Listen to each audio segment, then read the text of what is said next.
بسم الله الرحمن الرحيم. الحمد لله رب العالمين، وصلى الله وسلم وبارك على محمد وعلى آله وصحابته أجمعين. أما بعد، أيها الأحبة في الله، أحبكم في الله.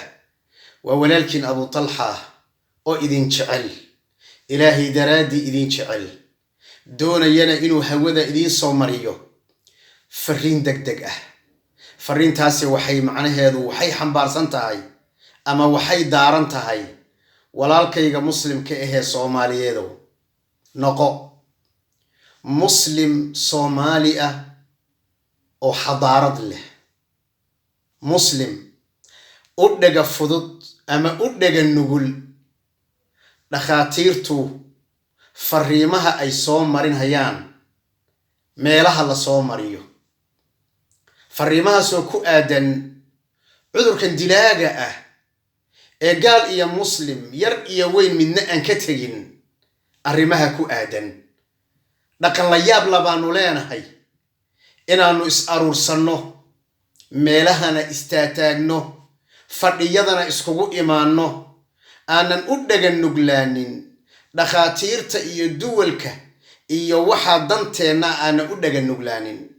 taasi waxaa ka dhalan kara dhimasho badan, taasi waxaa ka dhalan kara TV-yada dawlad walba inay Soomaalida taargad ay ka dhigtaan oo ay yiraahdaan ayaga cudurka keena waa dad baadiye ka yimid oo aan nolosha iyo xadaarada aan waxba ka garanaynin.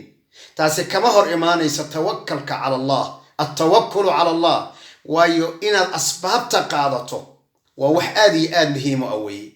walaalayaal, waxaan maqlaynaa marar badan Soomaalidu ayadoo leeyahay war guryihiina ku ekaada, war ha u soo bixin ilaa xaaje adag ma ahane, ayagoo war ha isa salaamina, cudurkani waa cudur khatar ah, ayaa waxaad arkaysaa cagsigeedii oo la samaynayo.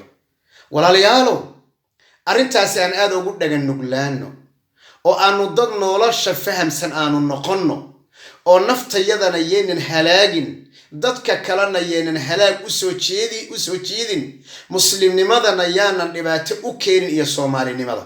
risaaladaas in la isgaarsiiyo aad iyo aad baan u codsan, waa risaalo aad iyo aad muhiim ah. uxibukum fillah, wassalaamu calaykum waraxmatullaahi wabarakatuh.